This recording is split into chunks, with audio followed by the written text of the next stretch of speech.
নমস্কার, আমি মুক্তা রাজস্থানের নতুন আরও একটা ভিডিও নিয়ে আমি আপনাদের সামনে হাজির হয়েছি।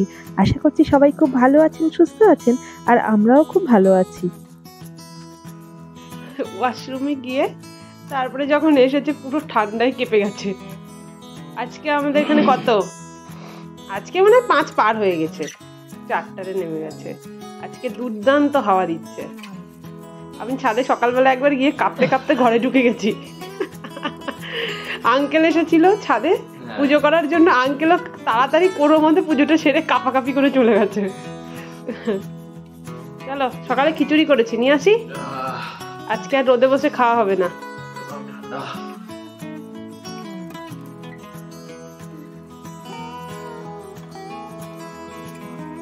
আজকে শনিবার, যেহেতু ছুটির দিন, তাই আমরা একটু দেরি করে ঘুম থেকে উঠেছি। এখন বাজছে ওই সকাল 9টার মতন। তো আমি সকালবেলায় খিচুড়ি করেছিলাম, সেটা খেয়ে নিয়ে কিছুক্ষণ পরে শুনতে পাচ্ছি এই যে শাকওয়ালা এসেছিল। তো আমি এনার কাছ থেকে আগে কখনো নিইনি, ভেবেছিলাম ভালো হয় কি না হয়। তো একবার ট্রাই করতে নিচে গেলাম, তো দেখলাম খুবই কচি আর টাটকা টাটকা শাক, মনে হচ্ছে এক্ষুনি মাঠ থেকে তুলে এনে বিক্রি করেছে। মেথি, বেথুয়া আর ধনিয়া, এই 3টি শাক আমি নিয়েছিলাম। আমার না শীতকালের এই শাকসবজি খেতে ভীষণ ভালো লাগে। আর একটু সর্ষে পাতাও খুঁজছিলাম, যে সর্ষে পাতা বাটা খাওয়া হয়নি এবছরে এখনো। ডিসেম্বর মাস পড়ে গেল, আমরা বাড়িতে থাকলে তো কতবার খেয়ে নিতাম। বেথুয়া শাকগুলো এত টাটকা টাটকা আর কচি ছিল, কি বলবো, এটা দেখে আর লোভ সামলাতে পারলাম না। তো ভাবলাম এটাকেই আজকে রান্না করি, আর মেথিটাকে কালকে রান্না করব। কলকাতায় তো শীতকালে নানা রকমারই শাকসবজি পাওয়া যায়, এখানে অতটা পাওয়া যায় না, তবে যেটুকু পাওয়া যায় তাই দিয়েই কাজ চালাতে হবে।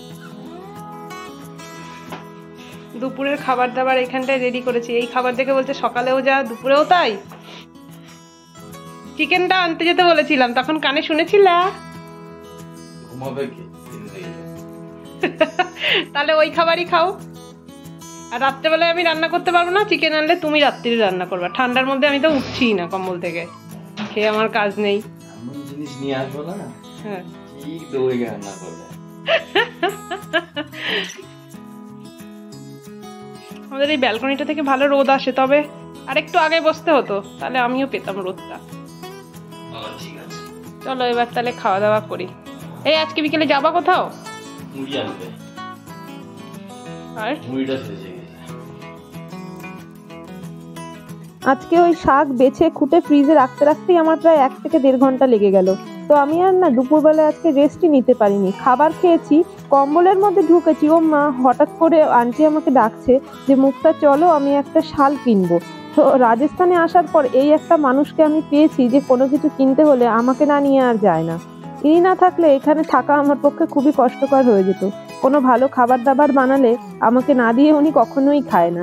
পর মানুষ অথচ কতটা আপন, ভেবেই অবাক লাগে। রাস্তার ওপারে খুব সুন্দর বাদাম বিক্রি হচ্ছে। বিশেষ করে শীতকালে এই বাদামগুলো ওরা গরম গরম ভেজে বিক্রি করে। ওকে একদিন বলতে হবে এই বাদামগুলো নিয়ে আসার জন্য। ঘরে অবশ্য আমার বাদাম রয়েছে, যখনই মন করে আমি খাই, তবু রাস্তার খাবার দেখলে একটু বেশিই খেতে ইচ্ছা করে। তো আমরা এই দোকানে চলে আসলাম। দেখো কত ধরনের ব্ল্যাঙ্কেট এখানে সারি সারি করে ভাঁজ দিয়ে রেখেছে। এই দোকানটা বেশি দিন থাকবে না, আর হয়তো মাসখানেক থাকবে, কেননা তারপরে তো শীত চলে যাবে। আর প্রথমে এসে এই শালটা নেওয়া হলো। তো আমার লোকের না এইসব হালকা কালার পছন্দ, আবার আন্টির একটু লাল, হলুদ, নীল, একটু রকমারি কালার পছন্দ। তো আন্টি বললো একটু লালের মধ্যে কিছু দেখাও। তো এই লালটাকে দেখা হলো।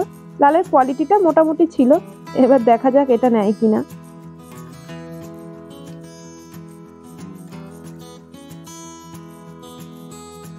দাম দর সব ঠিক করে নিয়ে ওই লাল শালটাকেই নিল, আর আমি এদিকে কম্বলের কোয়ালিটিগুলো একটু চেক করছিলাম। তো দেখলাম নেওয়া যেতেই পারে, খুব একটা মন্দ নয়। আসলে কালকে আন্টি হসপিটালে গেছিল ডাক্তার দেখাতে। তো বলেছিল যে সব রিপোর্ট যদি নর্মাল থাকে তাহলে আমি ভগবানকে একটা শাল দেব। তো সেই জন্যই শালটা কিনতে যাওয়া। আন্টি আসার সময় গল্পটা আমাকে বলছিল। আজকে যেহেতু ঠান্ডাটা একটু বেশি, তাই ভাবলাম যে কম্বলের মধ্যে ঢুকে থাকলে আর হয়তো আমাদের আজকে বেরোনোই হবে না।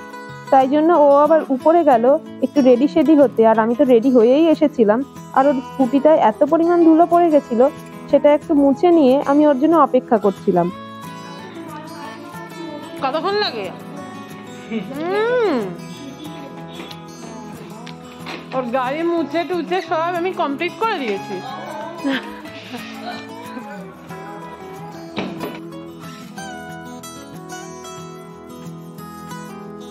আজকে আমরা বেরিয়ে পড়েছি উদ্দেশ্যহীনভাবে। কোথায় যাব জানি না, বলছে যেদিকে মন যায় সেদিকেই ঘুরতে যাব।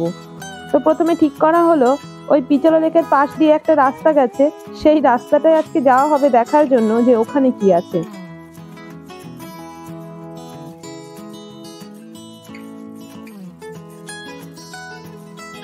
এখানে আসার পর আচমকা একটা জিনিস আমি দেখতে পেলাম, এই যে তোমরা কি দেখতে পাচ্ছ সামনে দেখো কত কচু বন। তো আমি কচু শাক করে মাথা খারাপ করে দিচ্ছিলাম, আর এখানে কচু বন দেখতে পেলাম। একদিন ভাবছি এখান থেকে তুলে নিয়ে যেতে হবে। আর আজকে দেখো দূরের পাহাড়টা কি সুন্দর লাগছে দেখতে, নীল আকাশ আর তার সঙ্গে সুন্দর প্রকৃতি। পরিমাণ পদ্ম ফুল হয়ে আছে এখানে না, দিওয়ালির সময় পদ্ম ফুল বিক্রি হচ্ছিল। আমি ভাবছিলাম পদ্ম ফুলগুলো কোথা থেকে আসলো। ওমা আজকে বুঝতে পারলাম এই বড় বড় লেকগুলোর ভেতরেই এই পদ্ম ফুলগুলো হয়ে থাকে, আর হয়তো এখানকার আদিবাসী লোকেরা এখান থেকেই তুলে নিয়ে গিয়ে বিক্রি করে।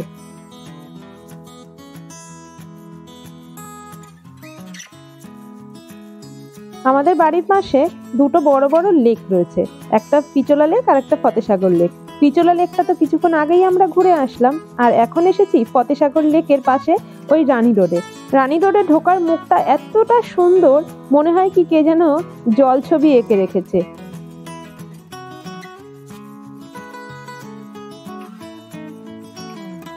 স্কুটির পেছনে বসে থাকতে থাকতে কোমরটা পুরো ধরেই গেছে। বললাম এবার কিছুক্ষণ দাঁড়িয়ে একটু হাঁটাচলা করে নিই, তারপরে আবার যাব। তো যেমন কথা তেমন কাজ, একটু দাঁড়িয়ে আশপাশটা দেখছি, এত সুন্দর লাগছে কি বলবো। আমরা কোথায় এনেছো? দেখো জায়গাটা খুব সুন্দর। এগুলো কি ফল? হ্যাঁ, হাত দিও না, চুলকাবে যেখানে যেখানে হাত দিচ্ছে। এটা কি? তোমার এগুলো খুব স্বভাব, বাজে স্বভাব, যেখানে সেখানে ফেলে তুলে দেয়। কি করবে তুমি এবার তুলে নিলে? তুলে নিলাম, এটা বাড়ি নিয়ে যাবো আমি। বাড়ি নিয়ে গিয়ে এটাকে সার্চ করে দেখবো এটা কি ফল। আমরা না আগের দিন বসেছিলাম ওই মানে সামনে, ওই যে সবাই যেখানে নেমেছে ওই জায়গাটা। যাবো ওখানে? না, জলটা হেভি নীল। আর সত্যি কথা বলতে আজকে আমার একটু ভালো লাগছে না। মানে আমি তো আজকে বাইরে বেরোতেই চাইনি, ওই আন্টি জোর করলো, ওনার ওই কম্বল কিনতে যাওয়া মানে শাল কিনতে যাওয়া, ওই জন্যই যাওয়া হলো। বলছে তুমি কোথায়, না গোবরে পোকা পোকা বলছে না এত সুন্দর পদ্ম ফুল ফুটে আছে, তুমি যাও পদ্ম ফুলের ওখানে বসো না, ঘুরে ঘুরে গোবরে যাবে। সেরকমই তোমার অবস্থা।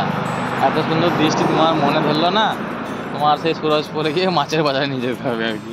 না মাছের বাজারে যাবো না, তাহলে এই সবজির বাজারে বাড়ি যাব, কম্বলের মধ্যে ঢুকে সিনেমা দেখবো বাহুবলী।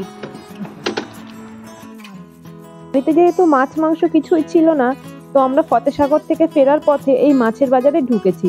তো এসে দেখতে পেলাম পেল্লাই সাইজের বড় বড় ইলিশ মাছ, আর তার সঙ্গে সামুদ্রিক খয়রা আর ভোলা মাছের মতন কিছু আর একটা ছিল, আর ছিল অল্প কিছু চিংড়ি মাছ, আর ওদিকে রুই কাতলা এগুলো তো ছিলই।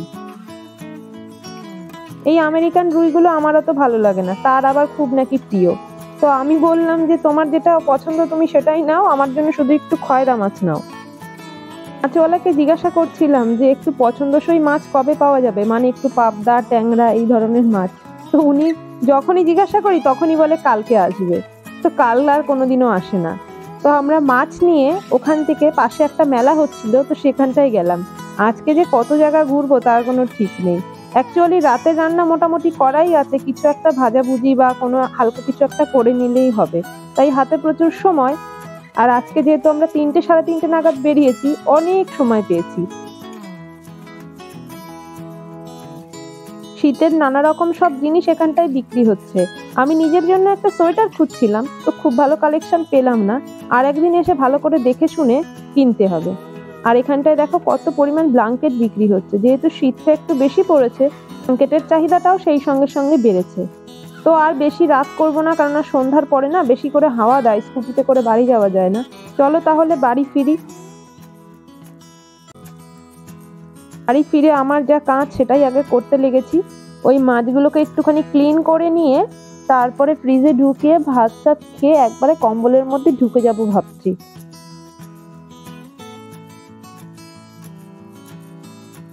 আর এদিকে আমেরিকান রুইগুলোও ছিল খুব ভালো, আর মাছটা না ডিম হয়নি, তেল হয়েছে। তো ভাবলাম ভালোই মনে হয় টেস্টি লাগবে।